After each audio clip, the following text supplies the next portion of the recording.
ආයුබෝවන් කියලා පිළිගන්නවා.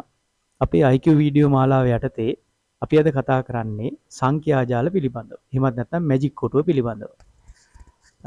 මැජික් කොටුව කියලා ඇත්තටම අපි මෙතන කියන්නේ පේලි 3ක් සහ තීරු 3ක් තියෙන කොටු 9කින් යුතු සංඛ්‍යා ජාලයක්. ඒතර මේ සංඛ්‍යා ජාල පිළිබඳ දැනීම තරඟ විභාගවලදී මෙන්ම නව අධ්‍යාපන ප්‍රතිසංස්කරණවල ওই වැඩිදුර ඉගෙනුම් මොඩියුල වලත් මේ මැජික් කොටුව පිළිබඳව ඉගෙන ගන්න ඔයාලට තියෙනවා. එතකොට මෙතෙන්දි වෙන දේ තමයි මේ මැජික් කොටුව පුරවුවෙන් පස්සේ තියෙන පේලිවල සහ තීරුවල තියෙන සංඛ්‍යාවල එකතුව හැම පැත්තෙම සමාන වෙන්න ඕනේ.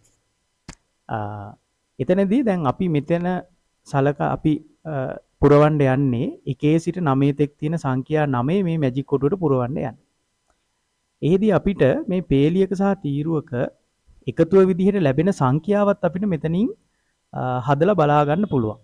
ඒ කියන්නේ මෙතන දැන් ඔයාලට පේනවා 1 සිට 9 තෙක් තියෙන සංඛ්‍යා ටික පිළිවෙලට ලිව්වම මැදින් තියෙන සංඛ්‍යා 3 මේ අනුයාත සංඛ්‍යා ටික ලිව්වම මැදින් තියෙන සංඛ්‍යා 3 එකතුව තමයි අපිට මේ මැජික් කොටුවේ පේලිවල සහ තීරුවල එකතුව විදිහට ලැබෙන්නේ. දැන් මෙතන 4යි 5යි 6යි එකතු කරාම එකතුව විදිහට ලැබෙන්නේ 15. අන්නේ 15 තමයි මේ මැජික් කොටුවේ පළවෙනි කොටු 3 පේලියට එකතු කරාමත් මෙතන 15ක් ලැබෙන්න ඕනේ. 15යි 15යි හැම පේලියකම එකතුව 15ක් වෙන්න ඕනේ. ඒ වගේම හැම තීරුවකම එකතුවත් මේ විදිහට 15 ගානේ ලැබෙන්න ඕනේ. ඒ වගේමයි මේකේ විකර්ණ දිගේ විකර්ණ කියන්නේ අපි කියන්නේ මේ හරස් අතට මෙන්න මෙහෙම එකතු කරාමත් එකතුව විදිහට 15 ලැබෙන්න ඕනේ. ඒක තමයි මේ මැජික් කොටුව පුරවද්දි තියෙන කොන්දේසිය. ඒතර මැජික් කොටු තව තියෙනවායි කියන්නේ කොටු මෙතන තියෙන 9ක කොටු 16 25 වගේ මැජික් කොටු තියෙනවා. ඒ වගේම 1 2 3 4 කියන 1 සිට 9 තෙක් තියෙන මේ සරලම සංඛ්‍යා ටිකට අමතරව වෙන සංඛ්‍යා යොදා ගන්නත් පුළුවන්. ඒවා අපි මේ වීඩියෝ වල ඊළඟ කොටස් වලින් සාකච්ඡා කරමු.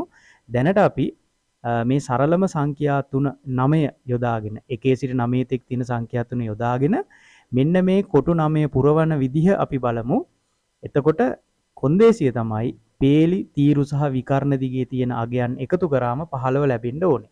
ඒතකොට මේ 15 විදිහට අපි 15 ලැබෙනවා කියලා හොයාගත්තේ පිළිවෙලට අර සංඛ්‍යා ටික ලිව්වම මැදින් තියෙන සංඛ්‍යා තුනේ එකතුව තමයි අපිට ලැබෙන්නේ. හරි. එහෙනම් අපි ඉස්සෙල්ලාම කරගන්න ඕනේ මෙන්න මේ සංඛ්‍යා 9 1 සිට 9 තික් තියෙන සංඛ්‍යා 9 සමචතුරස්‍රයක් ආකාරයට පිහිටන විදිහට මේ රූපයේ පේන විදිහට 1 2 3 4 5 6 7 8 9 ආකාරයට ලියා ගන්න ඕනේ.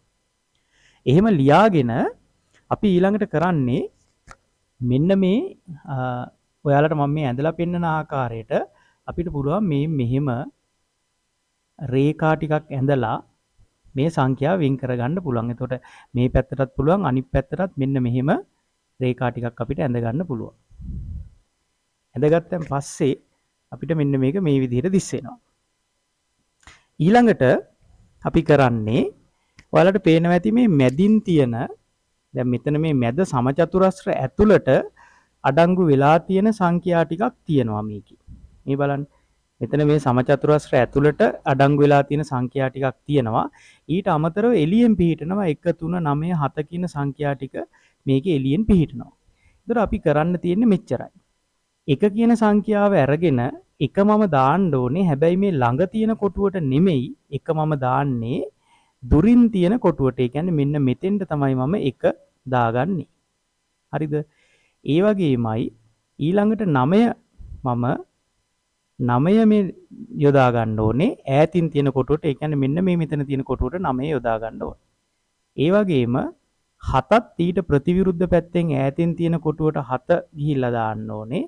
ඒ වගේම අංක 3 ඊට ප්‍රතිවිරුද්ධව තියෙන කොටුවට අංක 3 ගිහිල්ලා දාන්න ඕනේ. ඒ විදිහට අර ඔයාලට පේන අර සමචතුරස්‍රයට පිටින් තියෙන සංඛ්‍යා 4 ඊට ප්‍රතිවිරුද්ධව තියෙන කොටු 4ට තමයි අපි ගිහිල්ලා දාන්නේ. එහෙම ගිහිල්ලා දැම්මාම අපිට මේ විදිහට බලා ගන්න පුළුවන්. දැනටම ඔබ මැජික් කොටුව විසඳලා ඉවරයි. ඊළඟට කරන්න තියෙන්නේ මෙන්න මේ පේලිවල දැක්වෙන සංඛ්‍යා අපිට මේ පිළිවෙලට ලියන්න තියෙන. ඒ කියන්නේ මෙන්න මේ පළවෙනි මෙන්න මේ පේලිය තමයි මෙතන අපි ලියන්නේ 4 9 2. ඊළඟට දෙවෙනි පේලිය ගෙනල්ලා මෙතනින් ලියනවා 3යි 5යි 7යි. තුන්වෙනි පේලිය මෙතනින් ගෙනල්ලා ලියනවා 8යි 1යි 6යි. ඔන්න ওই විදිහට තමයි මැජික් කොටුව විසඳන්නේ. බලමු අපි අන්තිමට මේ විදිහට සංඛ්‍යා ටික අපිට ලැබෙනවා. මේ ලැබෙන සංඛ්‍යාවල මේ මැජික් කොටුවේ බලන්න ඕනෑම පේලියක්. පළවෙනි පේලිය 4යි 9යි 2යි එකතු කරාම 15යි. 3යි 5යි 7 ඒත් එකතු කරාම 15යි. 8යි 1යි 6 එකතු කරාම 15යි. ඒ වගේම 15ට තියෙන තීරු එකතු කරාමත් 7යි 2යි 9යි 6යි 15යි. මෙතනත් 15යි 8යි 3යි 11යි 4යි 15යි. ඒ වගේම බලන්න විකර්ණ දිගේ මෙන්න මේ විකර්ණයේ දිගේ එකතු කරාම අගේ 15යි. ඒ වගේම මේ පැත්තට තියෙන මේ විකර්ණයේ දිගේ තියෙන සංඛ්‍යා ටික එකතු කරාමත් අපිට එනවා 8යි 2යි 10යි 5යි 15යි කියලා. ඒතර අපි මේ කතා කරේ සරලම මැජික් කොටුව විසඳන ආකාරය පිළිබඳව.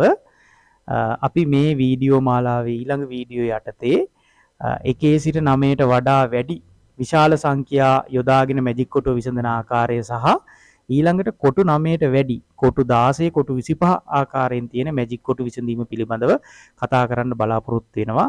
දිගටම රැඳිලා ඉන්න. අපේ YouTube නාලිකාව subscribe කරන්න අමතක කරන්න එපා. ඒ වගේම ඉදිරියේදී මේ ගේන වීඩියෝ සමගත් රැඳී ඉන්න දිගටම කියලා ආරාධනා කරනවා.